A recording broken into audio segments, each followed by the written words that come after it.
The Philosophy of Ownership. A book by Robert LeFevre. Tuesday, September 11, 2018. Part 8, Ownership of Land. Land has been owned both collectively and privately. The evidence reveals that in earliest times, before men learned to establish cities, they laid claim to hunting and foraging territories, establishing a kind of collective control over the area. This is collective ownership, for it excludes the private owner and presumes that all items of value found in the claimed territory are to be used for the good of the group. Primitive tribes forbade private exclusiveness in land. American Indians, at the time the first Europeans came to the Western Hemisphere, in the main practiced collective ownership of the land. The tribe claimed the territory. White men, seeking to make treaties with the Indians, purchased such territories from the Indians without completely conveying the meaning of their purchase to the aboriginals. Indian chiefs, swapping land for so many hatchets and glass beads, looked upon the property they were conveying as having existence only in those things they themselves valued. Thus, they were dismayed when they found white men clearing land, taking out the trees, and putting up permanent type structures. It is entirely reasonable to assume that many a chief, bartering away his land for so many trinkets, thought of the trinkets as a fair exchange for the game animals, fish, or water rights in the territory up for barter.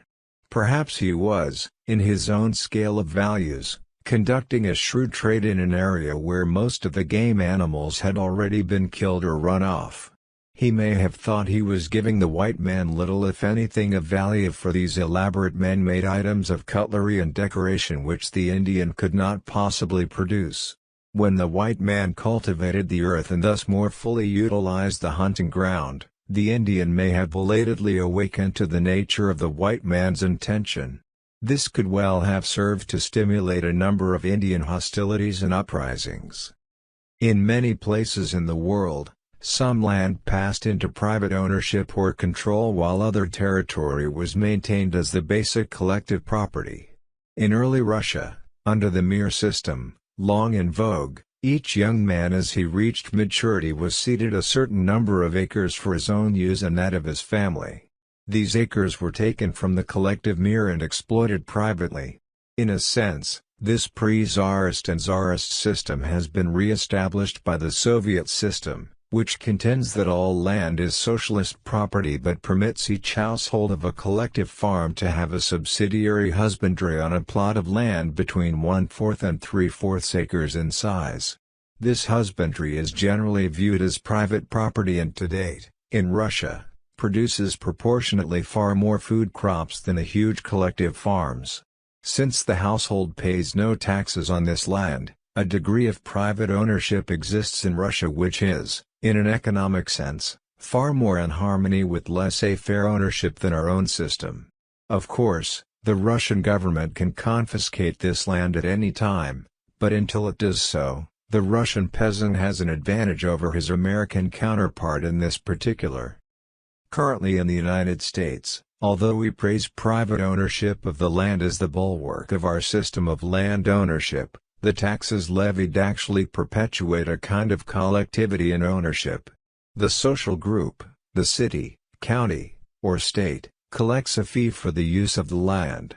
The governing body has a prior hand upon any property where the fee, tax, has not been collected. In this sense, all privately owned land in the United States is fundamentally owned by the collective. This practice, aided by the customs of eminent domain, central planning, and zoning, emphasizes that we still pay tribute to the primitive system of collective land ownership. A curious phenomenon in which private ownership ran afoul of collective ownership concepts in this country relates to the early conflict between cattlemen and nesters or dirt farmers. The cattlemen, unable to conceive of private ownership of the vast grasslands of Middle North America, apparently believed these huge territories would never be privately owned. Hence, they viewed the cattle as private property, and appropriately slapped a brand on the quivering flank of horses, cows, and other animals, marking them as private property. The land was open range which anyone could use.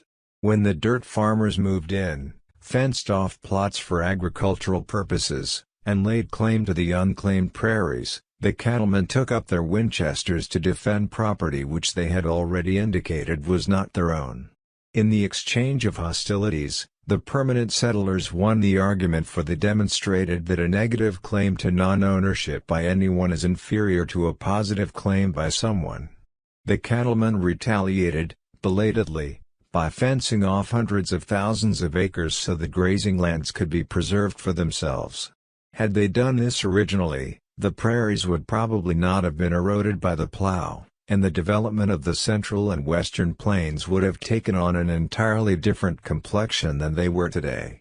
It is reasonable to assume that in this case, the development of periodic dust bowls and the defoliation of the prairies might not have occurred, at least on the present scale. Among ancient peoples, the idea of private ownership of land emerged as early as pre-biblical times. There is considerable evidence that when cities were first developed, and possibly before, land was privately claimed for farming purposes in Egypt and the Middle East.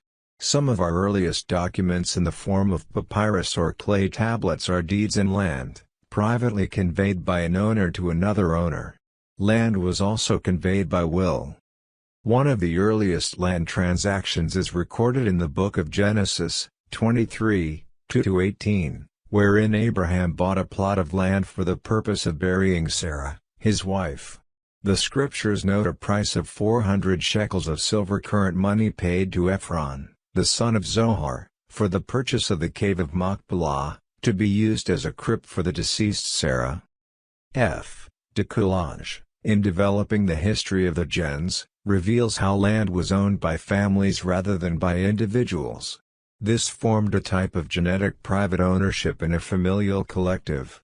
It was believed in India, Greece, and Rome that the boundaries of land were maintained by household gods, whose function was, at least in part, to preserve the sanctity of ownership. Property boundaries were not contiguous, and spaces between properties were preserved for free passage. This system may have given rise to the idea of public roads. It was viewed as a fundamental affront to any household god to touch, or to trespass in any way, the boundary which a particular gen established through its familial religion. Land, including the family hearth, could not be conveyed to another family regardless of circumstances.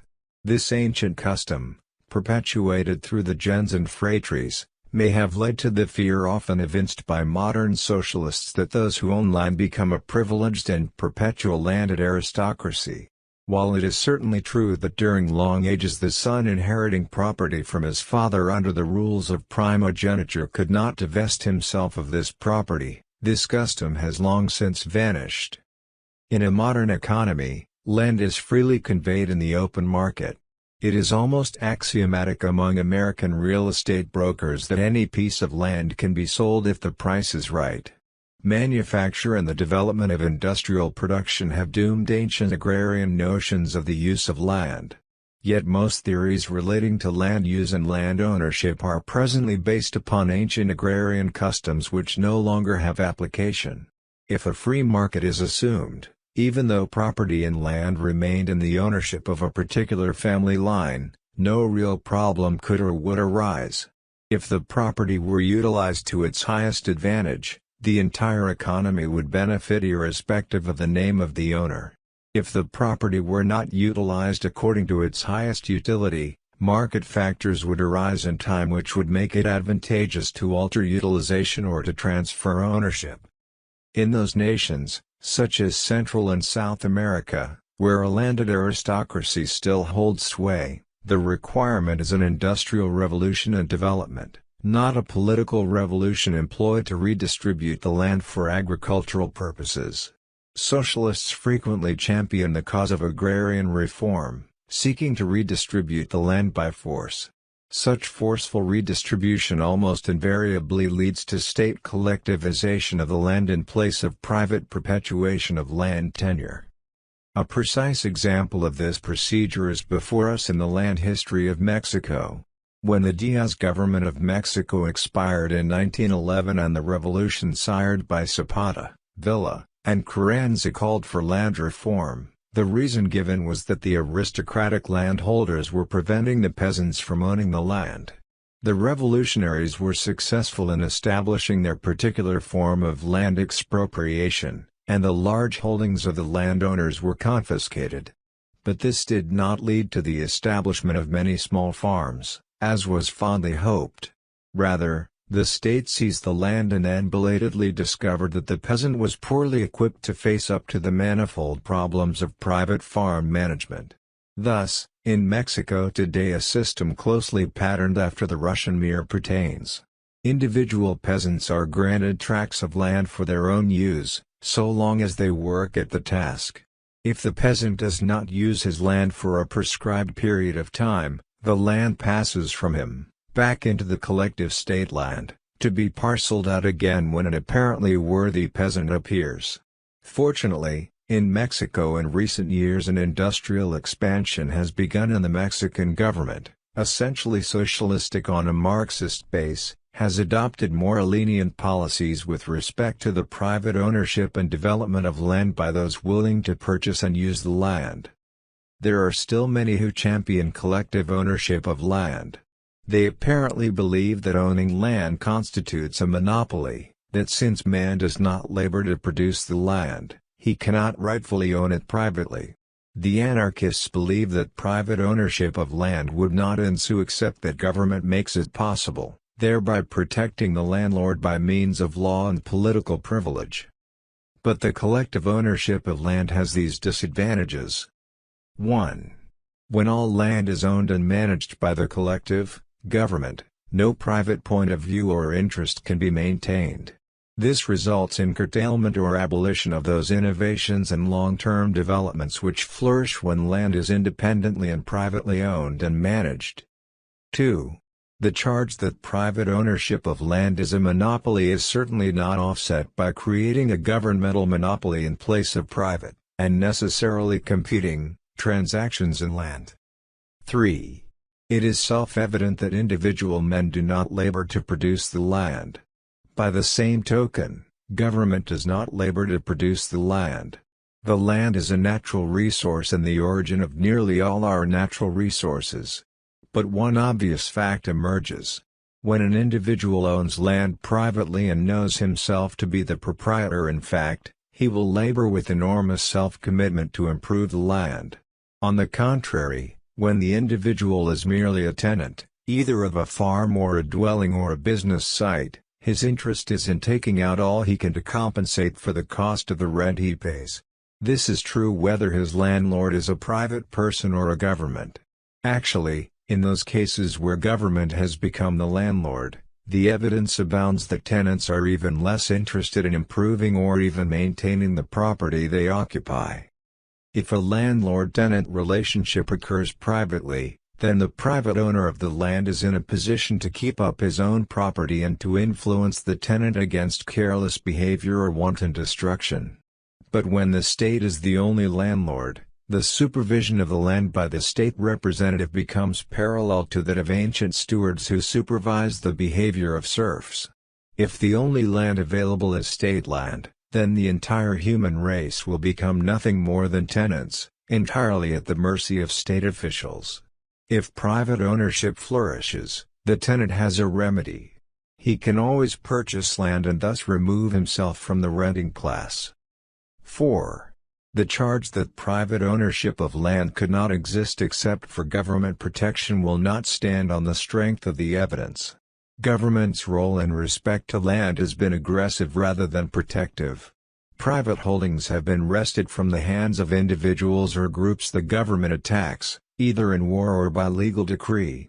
In both ancient Egypt and Assyria, as well as India, Greece, and the Roman provinces, private holdings of land were respected and held safe and sacred long before governments of any kind ever pretended to defend the ownership of land. The idea of the sacredness of a land boundary emerges from primitive religious beliefs and early tribal customs, and government, as such, is a latecomer to the field. When land is privately owned and managed by the owner, or a manager responsible to the owner, sovereign control exists. The control of the owner is total. It is limited, however, by the boundaries which mark the confines of his property. No owner has any authority over property other than his own.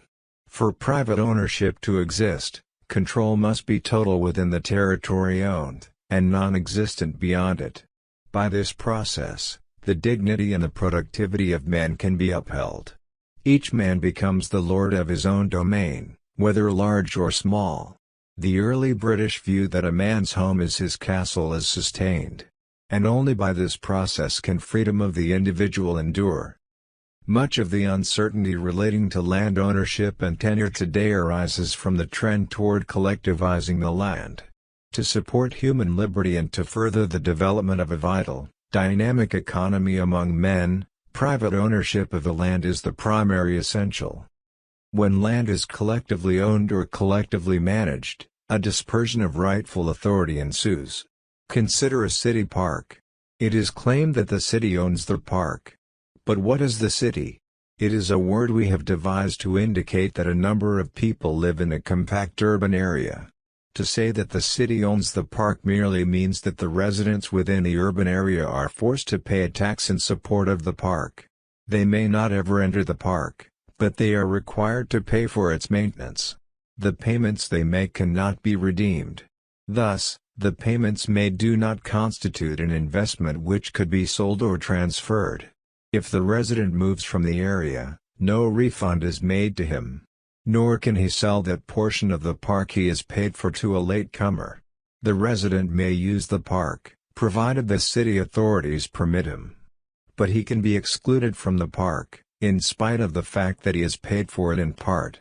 Additionally, while he is said to be one of the owners, as all other city residents are identified, he has no authority over the park. He cannot be shown that particular portion of the park his money has purchased and maintained. He can evince no preference as to how his portion of the park is to be used. The city officials, who have no more financial interest in the park than he has, can exert authority over the property, but he cannot. His only recourse in the event he is dissatisfied with the park management is to attempt to elect other officials. Thus, the lines of authority, which properly run from the purchaser and owner, to encompass the boundaries of what is owned, are dispersed. The owner cannot exercise authority. Non-owners exercise authority. And use of the park falls to the decision of the authorities who are not owners. This results in inevitable conflicts of interest. A man who has paid his share in maintaining the park, decides he and his family will picnic in the park. He is told when he arrives that picnicking is forbidden. His rights to the park, which he has purchased, theoretically, with his money, are ruled non-existent, in favor of those others who have also purchased rights but who do not want to picnic. Whose rights are supreme? Only those of the politically sustained authorities and not those of the purchasers or owners.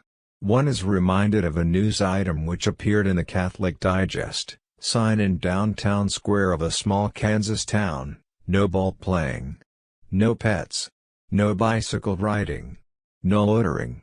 Remember, this is your park. The same situation pertains to other institutions run by a collective. Consider the so-called public school. The taxpayers pay for the school. Can they decide what is to be taught and how the lessons are to be managed? No, they cannot. While some will approve of what the authorities, political, decide, others will be dissatisfied. If the schools belong to the people, each taxpayer has an equal right to decide what shall be taught, who shall be admitted, and so on. Currently and primarily in the South, enormous conflicts have arisen over this point. Tax-paying Negroes demand, and rightly, that their children be admitted to schools they have helped to buy and maintain with their taxes. Tax-paying white citizens demand the right to exclude Negroes. The political decision will positively rule against one group and in favor of another, since both policies cannot be followed at the same time in respect to the same school. If schools were privately owned and managed, the individual wishing to educate his child could select the kind of school he desires in much the same way that each selects the kind of church pleasing to him. Each can support the church of his choice and refrain from supporting some other church. But in public, Government-controlled, education, all are compelled to support schools which, in the final analysis, few if any really approve. Management is in the hands of politically elected or appointed authorities who enforce collective decisions upon all. To maximize human well-being and to minimize disputes, private ownership and management of land and all appurtenances to land should be encouraged. Further, the land should be untaxed. The owner should own totally, once all encumbrances have been removed.